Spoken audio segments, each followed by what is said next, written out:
দিল্লির জালে সিআইএর পুতুল, রাশিয়ার গোয়েন্দা তথ্যে ভারতের বড় সাফল্য। আন্তর্জাতিক গোয়েন্দা দুনিয়ায় এই মুহূর্তে সব থেকে বড় চর্চার বিষয় হয়ে দাঁড়িয়েছে ভারতের একটি পদক্ষেপ। রাজধানী দিল্লি থেকে কলকাতা এক রুদ্ধশ্বাস অভিযানে ন্যাশনাল ইনভেস্টিগেশন এজেন্সি বা এনআইএ গ্রেফতার করেছে মার্কিন নাগরিক ম্যাথিউ ভ্যান ডাইককে। কিন্তু এই গ্রেফতারের পেছনে লুকিয়ে আছে এক গভীর আন্তর্জাতিক রহস্য। সূত্র বলছে, রাশিয়ার গোয়েন্দা সংস্থা এসভিআর এবং এফএসবির দেওয়া অত্যন্ত গোপনীয় তথ্যের ভিত্তিতেই ভারত এই বড় সাফল্য পেয়েছে। মায়ানমার সীমান্ত থেকে শুরু করে সিআইএর গোপন পরিকল্পনা সবই এখন ভারতের তদন্তকারীদের নজরে। কে এই Matthew Van Dyke? Matthew Van Dyke কোনো সাধারণ মার্কিন পর্যটক নন।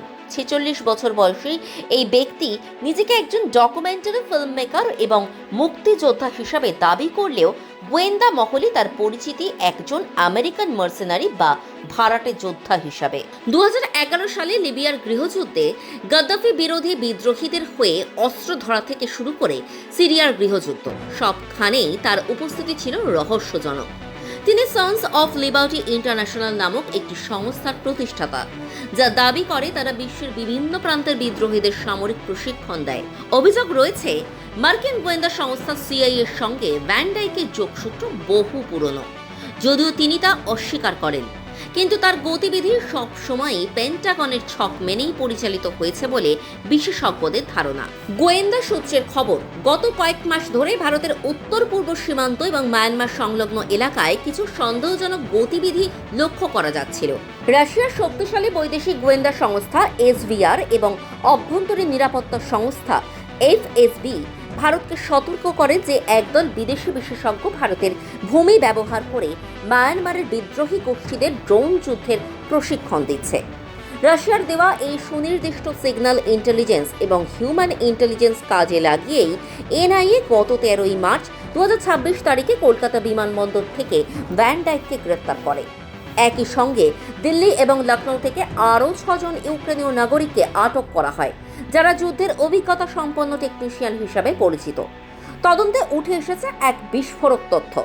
ভ্যান ডাইক এবং তার দল ভারতের মিজোরাম সীমান্ত দিয়ে অবৈধভাবে মায়ানমারে প্রবেশ করেছিলেন।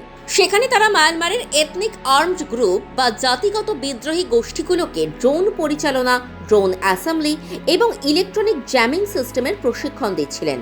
কেন এটি ভারতের জন্য বিপজ্জনক? ভারতের নিরাপত্তা সংস্থাগুলোর দাবি, এই বিদ্রোহী গোষ্ঠীগুলোর সঙ্গে ভারতের উত্তর পূর্বাঞ্চলের নিষিদ্ধ বিচ্ছিন্নতাবাদী সংগঠনের যোগ রয়েছে। ভ্যান ডাইকের এই ড্রোন নেটওয়ার্ক যদি সফল হতো, তবে ভারতের জাতীয় নিরাপত্তা চরম ঝুঁকির মুখে পড়ত। আধুনিক ড্রোন প্রযুক্তি ব্যবহার করে ভারতের সেনা চৌকিতে হামলার ছক কষা হচ্ছিল বলেও সন্দেহ করা হচ্ছে। ম্যাথিউ ভ্যান ডাইকের সঙ্গে 6 জন ইউক্রেনীয় নাগরিকের গ্রেফতার হওয়াটা এই মামলাকে আরও জটিল করে তুলেছে। কিয়েভ সরকার দাবি করেছে তাদের নাগরিকরা কোনো ভারত বিরোধী কাজে যুক্ত নয়। অন্যদিকে রাশিয়া এই ঘটনাকে আমেরিকার ছায়া যুদ্ধ হিসেবে বর্ণনা করেছে। রাশিয়ার দাবি, সিআইএ দক্ষিণ এশিয়ার ভারতের প্রভাব কমাতে এবং অস্থিরতা তৈরি করতে এই ধরনের ভাড়াটে যোদ্ধাদের ব্যবহার করছে। মস্কোর দেওয়া তথ্য ভারতের জন্য ঢাল হিসাবে কাজ করছে, যা দুই দেশের কৌশলগত বন্ধুত্বকে এক নতুন উচ্চতায় নিয়ে গেছে। বর্তমানে ম্যাথিউ ভ্যান ডাইক দিল্লির তিহার জেলে এনআইএ হেফাজতে রয়েছেন। আমেরিকার স্টেট ডিপার্টমেন্ট পুরো বিষয়টি নিয়ে অস্বস্তিতে রয়েছে। ওয়াশিংটন থেকে দাবি করা হচ্ছে ভ্যান ডাইককে কনসুলার অ্যাক্সেস দেওয়ার জন্য, কিন্তু ভারত সরকার জাতীয় নিরাপত্তার প্রশ্নে অনড়। ভূ রাজনৈতিক বিশ্লেষকদের মতে, আমেরিকা এই মুহূর্তে ভ্যান ডাইককে ছাড়িয়ে নিতে পর্দার আড়ালে আলোচনা শুরু করেছে। আন্তর্জাতিক রাজনীতিতে গুঞ্জন উঠেছে এক সম্ভাব্য স্পাই এক্সচেঞ্জ বা গুপ্তচর বিনিময়ে। গত বছর রাশিয়ায় ধরা পড়া কোনো মার্কিন চর অথবা অন্য কোনো বড় ডিলের বিনিময়ে ভ্যান ডাইককে মুক্ত করার চেষ্টা করতে পারে বাইডেন প্রশাসন। তবে ভারতের হাতে থাকা অকাট্য প্রমাণগুলো আমেরিকার জন্য পরিস্থিতি কঠিন করে তুলেছে। ম্যাথিউ ভ্যান ডাইক গ্রেপ্তার মামলাটি কেবল একটি অপরাধের তদন্ত নয়, এটি এক বিশাল ভূ রাজনৈতিক দাবার চাল। রাশিয়ার সাহায্য, ভারতের তৎপরতা এবং আমেরিকার অস্বস্তি সব মিলিয়ে দক্ষিণ এশিয়ার গোয়েন্দা যুদ্ধের এক নতুন অধ্যায় শুরু হয়েছে।